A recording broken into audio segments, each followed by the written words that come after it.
मैं बलजिंदर कौर नागरी एकेडमी में आपका स्वागत करती हूँ। कक्षा 12 की पुस्तक आरोह के पाठ जो है शिरीष के फूल है और लेखक जिसके हजाई प्रसाद द्विवेदी हैं। उसके बहुविकल्पी प्रश्न यानी कि एमसीक्यू प्रश्नों का हम अभ्यास करेंगे जो इस प्रकार से है।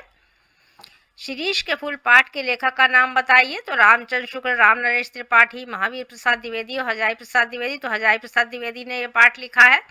नंबर 2 है, उमस और लू में कौन सा पेड़ अवधूत की तरह खड़ा रहता है? पलाश, पीपल, शिरीष और नीम की बात की गई है, तो शिरीष इसका उत्तर होगा।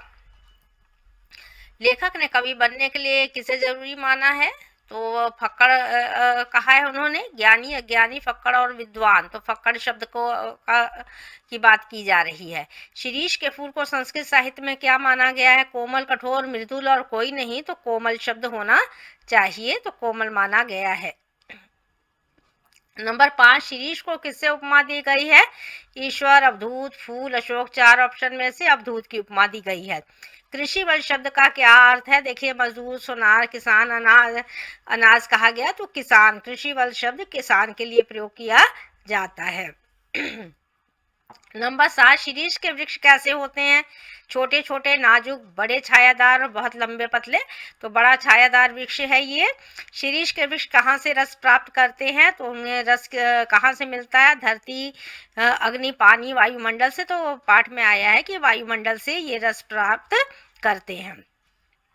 नंबर 9, लेखक किस पेड़ के नीचे बैठकर लिख रहा था? तो वह शिरीष के पेड़ों से वह बहुत प्रभावित है और उन्होंने कई इसी अशोक के फूल भी इसी तरह से लिखा। पेड़ों के ऊपर जो है इन्होंने कई पाठ लिखे हैं। तो यहाँ पर भी शिरीष के झुंड के नीचे बैठ करके वो लिख रहा है, तो शिरीष के झुंड। शिरीष का पेड़ किससे लद गया था? तो आप देखें, फूलों से, पत्तों से, जड़ से, शाखा से। जब लेखक ने यहाँ पर रचना की है तो उस समय वह फूलों से लदा हुआ था। नंबर 11 है, शीर्ष कब फूलना शुरू करता है? वर्षा, बसंत, ग्रीष्म ऋतु और शरद ऋतु की बात की गई है, तो बसंत ऋतु में इसमें फूल निकलने शुरू हो जाते हैं। शीर्ष की शाखाएं कैसी होती? टेढ़ी मेढ़ी, कठोर, कमजोर, कोई नहीं, तो कमजोर शाखाएं हैं इसकी, बहुत मजबूत नहीं होती हैं। हर पेड़ की लकड़ी भी काम नहीं आती, तो शीर्ष के पेड़ की भी यहाँ कमजोर है, इसे बताया गया है। नंबर 13 देखिए, शिरीष की तुलना किससे की गई है?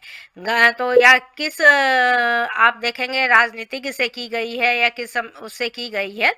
तो गांधी जी से, नेहरू जी से, वल्लभ भाई पटेल से, मदन मोहन मालवीय से। तो गांधी जी से पाठ में आया है। शिरीष के फूल किस संग्रह से ली गई है ये रचना? कबीर, अशोक के फूल, बाण भट्ट की आत्मकथा और कल्पलता। तो कल्पलता से ली गई है।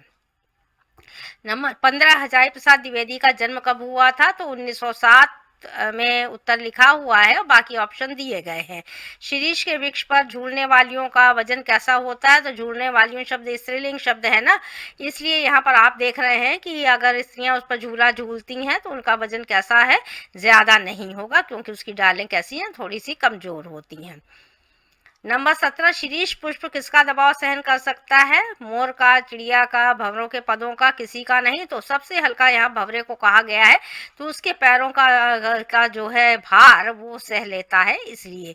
नितांत ठूठ से क्या तात्पर्य है? कठोर, रस भरा होना, खट्टा रस होना, रसहीन होना। तो रसहीन होना कहा गया है।